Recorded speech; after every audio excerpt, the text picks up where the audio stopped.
let's talk about Do You Believe? Let's get into our rolling segment. One of my hottest segments on the podcast here. Best segment, in my opinion. Yes, best segment. You're right. I definitely agree with that. So we're getting our first reaction to questions that I have ready for the panel here. So I'm going to ask each panel member a question. Do they believe or do not believe what is going to happen in this particular question? They don't know the questions beforehand. It is complete first reaction. What we're going to see here in their responses here. So let's get into here. Okay, I got my questions right here. So I'm gonna start with Dub this week. I'm gonna give RG a break. Appreciate it, Coach. All right, Dub. Do you believe that the Ravens need a reset, either coaching or personnel? Damn. Damn. I do. And I wanted to say that they just needed to get healthy, but it really feels like the sentiment that I get from from my Ravens friends and just being down the street from Baltimore is that it's time. And I hate saying this because it's so hard to come across a good coach. You know what I mean? It's so hard to come across stability. And but it just feels like the team is not responding to Harbaugh the way that they should be. And when that happens, you got to make a change. And I hate to say that because they're a really classy organization, and he's been a stand-up coach and a great coach for so long. Like I said, stability is something you don't see often, and you don't see somebody do it as well as he's done it. But you can't argue with just continuing to fold and continuing to not have your team perform when they need it most. That comes down to the coach. You know what I mean? And I think that things have to change. The question is, is always, if you're going to make a change, you have to make sure that you have somebody in mind that, it's no question. You can't just make a change without having some type of plan. So that's the next question that I would have is, if they were to make a coaching change, who's the guy that could come in and fit in and change that culture around and be able to get this team over the hump. So, I don't know, what Bobby the options are. Lamar's college coach, dude. Bring him in. Wow. Yeah, not that move. Yeah, that's not one that I would do. Might as well say Matt Rule for all that. Might as well say Matt Rule. Yeah. Lane Kiffin want to come over? Right. Right. Right. Hey, Bobby Petrino, as long as you got some sexy secretaries that are able to come with the job. Wow. Sorry, Deb. But I mean, listen, that would be the direction that I would probably, be looking to is just an amicable split. Similar to what Philadelphia did with Andy Reid, where, it was just time for him to move on. It wasn't, any hard feelings, anything like that. I think something similar like that. And I don't think this would be the last we would see Harbaugh. But to answer your question, I do think that it's time for a change. It's just been too many times where they've come up short, and then they come up this year and just, just play bad football all across the board. It's time to make a change. Okay. Because I said coaching or personnel, so I was thinking maybe they need to finally find themselves a rock star OC. I just think that between Roman and Monken, it just hadn't worked. Go out and get your number one receiver, number one. Number two, go out and get yourself a real OC that can, modernize this offense and really get the best out of Lamar Jackson. So I think that's what they're missing, if nothing else. Yeah. I think they're missing that. Maybe even a change in DC. Like, change your position coaches. Just get a new OC in DC and give one more go at it. Because to your point, I think the stability and the leadership qualities that Harbaugh brings is definitely not something you find every day. And unless you find a rock star coach that's guaranteed to be a slam dunk, which I don't see on the horizon, they're all going to be gambles, then maybe you need to do that first. Because you have the personnel in place, maybe reset your running backs, reset your OCs, and get yourself a number one receiver in the draft and give another go. But, I think that something needs to change. I agree with you there for sure. If that does mean Harbaugh's gone, they just clean house. I don't know. I don't know how Lamar's going to feel about that, because that's the only person he's played for is Harbaugh. That's going to be a coach to talk to him too. Yeah.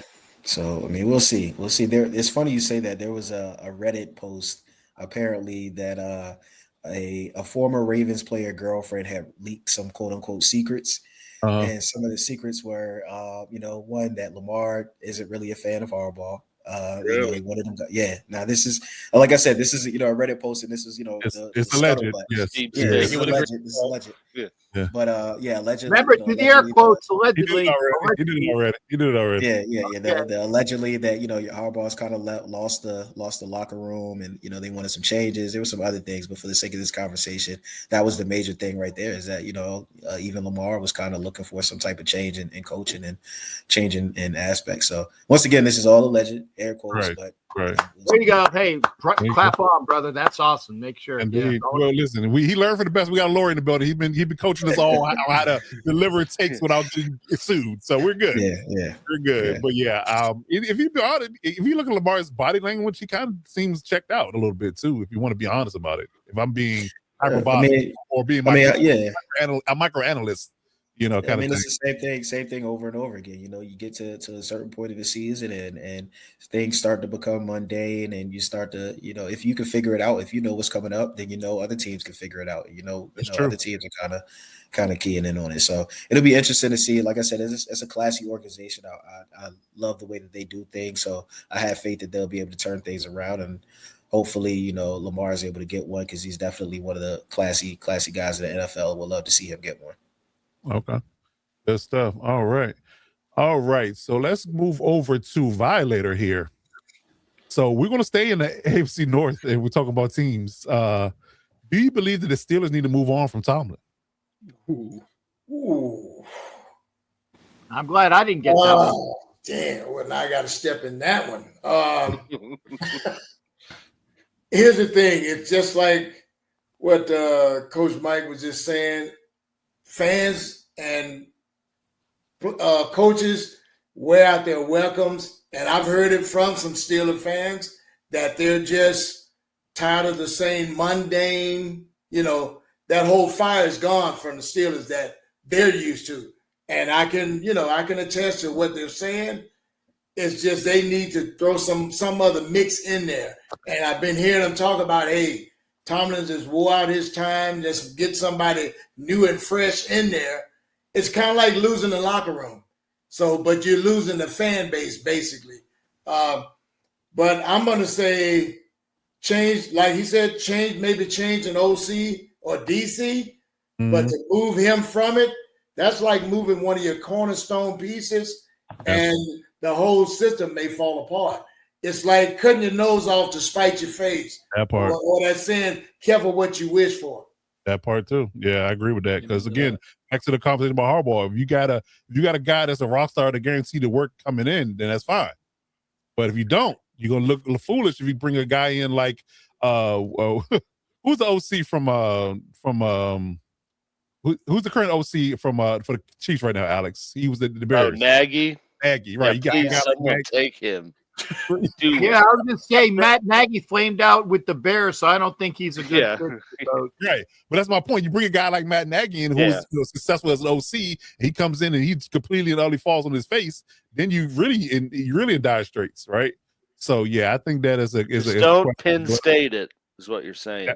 Yes, don't Penn State it. Great callback. Yes. Don't end up with Matt Campbell. All right. You go from Daniel Franklin to Matt Campbell, ladies and gentlemen. That's what you don't want to do. Oh, is that who Penn State? Yes. Okay, you get a coach like whose name like Kubiak. His name's out there a lot. Yeah. And I know Jesse Minter is kind of out there a lot too for the defense. Offensive minded head coach that could add some more. Because what fans are wanting is that glitz and that what do you call it? That shock therapy type of a thing with the teams now. And oh man, I went brain dead. Coach Tomlin is about the old school way, and what I was saying, you're seeing a generational turn right now, and I'm not sure if Andy Reid's not dealing with the same kind of stuff. They like the game the way it was set up. They don't get too fancy, and fans want some, instant thrill. And these guys are not like that. They're like those bricklayer type guys. So a guy like Kubiak, who's come through the ranks, it's about time to get him to get a chance in the league. So if we move away from Pete Carroll, that would be my vote, Clint Kubiak. Okay. I like it. Okay, good stuff. All right, RG, I got a good one for you. All right, let's hear it. Let's go back to the NFC North here. Do you believe that the Bears' success hinges on Caleb Williams' playmaking? Ooh. I'm going to say no. I think the Bears' success relies on that run game. If that run game can be dominant like it was against Philly, you don't need Caleb Williams to make those, those highlight reel type plays. If he can be just, I hate using this term because it gets thrown around so much, but I can't really think of a better word. But if he can be that game manager type where he's just not turning the ball over, keeping the offense flowing, picking up crucial third downs when you need to, and just kind of go off the back of his running backs, I think that they can be a very dangerous team. The defense has proven that they can, step up when needed. Obviously, Ben Johnson is a massive reason for the offense having such a complete turnaround. I think he's 100% trying to mimic what he did in Detroit with Montgomery and Gibbs, and now he's got Mangahai and Swift. Exactly. I told you, Manungai is a very bad thing to have. It takes a couple shots to get rid of it. Well, I don't think Bears fans are going to want to get rid of their Manungai, at least for right now. With the itch. It's a good Manungai. It is a good. It's a good so I think Caleb is the type of quarterback where if you need him to make those plays, he 100% can. But I think you also kind of have to save him from himself a little bit because he's always looking for that highlight reel, giant pass down the field. And it's funny that same play that he ran against Philly for that touchdown was the exact same play that he got picked off on against Green Bay in the end zone when he's trying to go for that little crossing route. Yep. And yeah, man, I just think that, Caleb is a good enough quarterback where as long as he's not the one turning the ball over and, he just lets the run game kind of do what they do and let Ben Johnson call the game, I think they could be a really dangerous team. Okay. I like it. Okay. Good stuff. All right, Cab, you're up. So you ready? Go ahead. Damn. So do you believe that Mike McDaniel has done enough to keep his job in Miami? Dude, oh my God. I was prepared for like a question like you threw to Violator, a toughie. Yes. Have you seen I guess we have seen like the last 5 games that they've won. Okay. And that locker room was, and it still might be fractured, but they're playing for him. And that's the question that you would need to have for anybody, unlike our locker room that wants to see the old, I think somebody called him Joe Biden. I did not call him that, but that was there in the comment. He needs to go. But yeah, Mike McDaniel, and everyone was saying like, oh, well, wait till after the season when the Dolphins get rid of Mike McDaniel, then have him come in as an OC. I think he's going to stay. And a couple reasons why.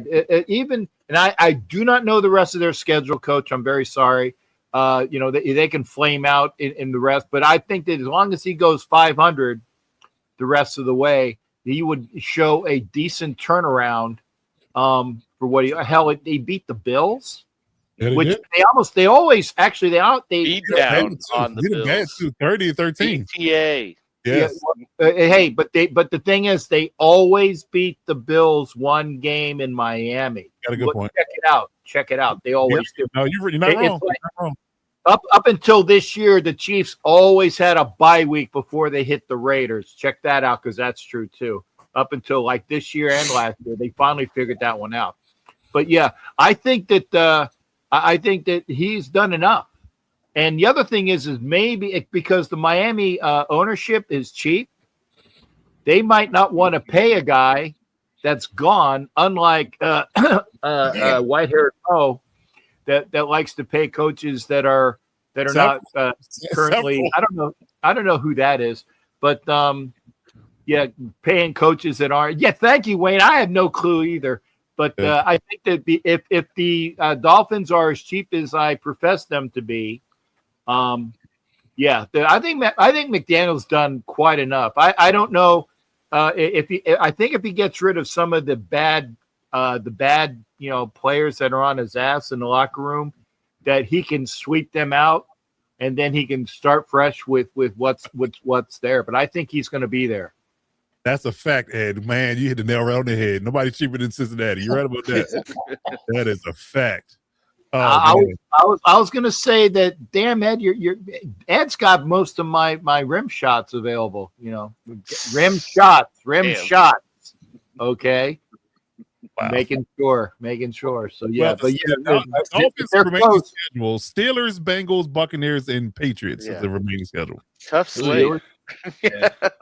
No, I think it was Steelers. They can deal with the Steelers. Bengals, that might be an L. Bucks, I tell you what, especially if they beat the Bucks, and it doesn't matter. Florida. It's going to be down in Florida, so the weather's going to be pretty good for both teams. And Steelers, Bucks, Bengals, and what was that last one?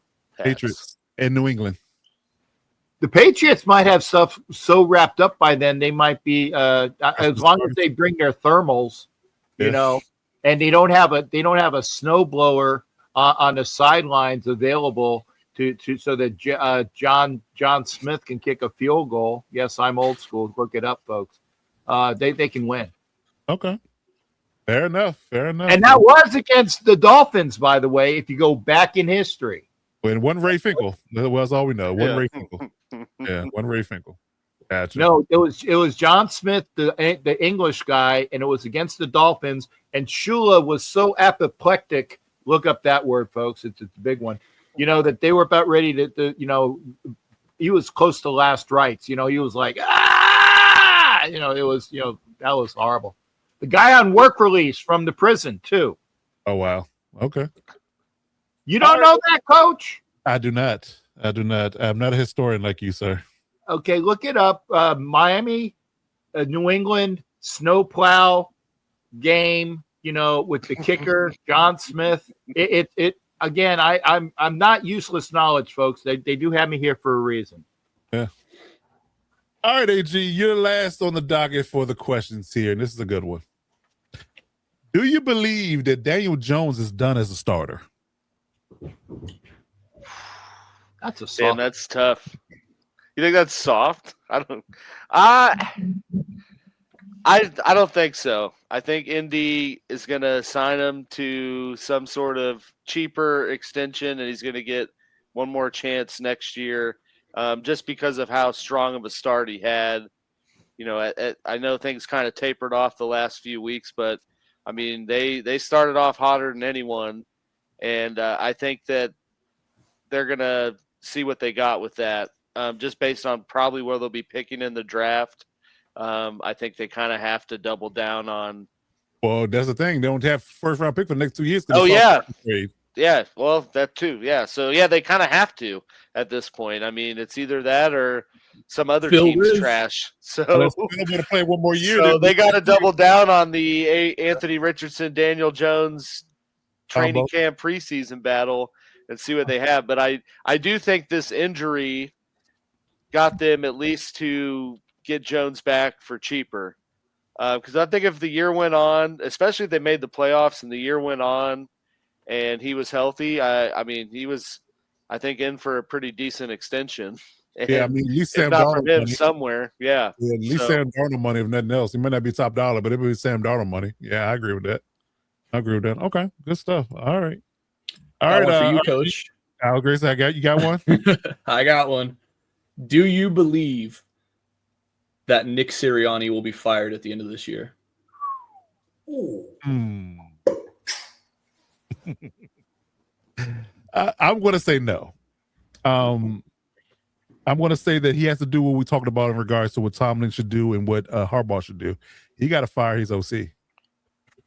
I mean, nothing's wrong with this team outside of their stagnant offense. But that's his bestie, Coach. How is he going to fire his bestie? Listen, it's not personal. It's about business. You fire your bestie, we can go party at the club when I make $8 million a year as a head coach, or can we both be broke, looking at each other crazy and be friends? Like, both jobless. What do you want? Which one do you want? I'd rather have my $8 million and we just be like, okay, I'll take care of you. I might slide you a couple of on the slide or pay for the hookers for the next few weeks. I don't know. But what I'm not going to do is give up my head coaching job to be buddies with you because you can't call plays. Did I hear Coach say hookers? I did. You did. Yeah. Wow. I apologize. I was actually just in the private chat and I was like remiss, and I apologize, Coach, that I missed that. And of course, when I'm in there, I miss a shot about hookers. It was a sleeper. I will say though, Coach, that's your solution is not the first time we've talked about that with Sirianni, though. And I think at some point that has to be addressed. It's a top-down problem to some degree outside of the two coordinators that he had, in that year that went on. Well, the ones that, went on to be head coaches somewhere else. Right. Once he's had to replace one of those, it's been, the same kind of year, like a hot start and then blundering. And we're talking about this. But we understand and define the problem, and that's what I would sell to Howie Roseman. I'm like, clearly the issue is every time we have these problems, the OC is the culprit. When I've got Shane Steichen, we went to the Super Bowl. Didn't win, but we went. Had who was the guy in between them? I don't even remember, but it was some Brian Johnson or something. Something like that. Something generic as hell. Floundered and didn't do much. Came in, got Kellen Moore. He was a free agent, got it from the Chargers. Go to the Super Bowl and you win it. And you got Kevin Patullo because Kellen Moore moved on, and guess what? You're back to the same stagnant offense, even with all the weapons you had. You got two good receivers, great tight end, great running back, great O-line. There's nothing wrong with them outside of the play calling and just the clunkiness that is the offense that is the Eagles right now. So I would say that I would definitely sell it to Howie Roseman and say, hey, nothing's wrong here outside of the fact that, Fangio's fine. I'm fine. Locker room was okay with us. They're just not feeling Patullo, and we got to get rid of him and find somebody else. So that's my thought. Hey, Coach, what if Howard Roseman hasn't already said to Coach Sirianni, your buddy's got to go at the end of the season? Oh, you got to go. I think they've already spotted that from the top, like you said, from the top down. Yeah, I think that's already been spotted. So so I'm already looking for candidates. I'm already in the yellow pages looking. I'm hoping Mike McDaniels gets fired. That part, let's hope they lose out and get fired. I can hire him, or this will be the classic FU moment. Go out and get Brian Daboll. Man. Sign Brian Daboll to your OC role and let him run that offense for a year and see what happens. Yeah, big FU to the Giants. Big FU to the Giants. So I like that move. Just for Rosen would do that too. Just to he would, Why not? Why not? They're about winning, man. They're about winning. Matter of fact, I would call him right now and be a consultant. So when it'd be looking over Pachula's shoulder, and then when he goes, I'm right in there. So I'm gonna worry about waiting. Yes, I mean, I would do that right now if I was them. But I definitely would make the call, see if he's interested. For sure, why not? Only thing he might be waiting on to see if your boy from Buffalo gets fired. He gets fired, then I get a head coaching gig. But if not, then guess what? Go to a team that's already ready made. You got your quarterback, your running back, your line. You got a way better situation than he did in New York. And he ain't got to be the head coach. Yep, it's called plays. Indeed. Okay. All right. Good stuff.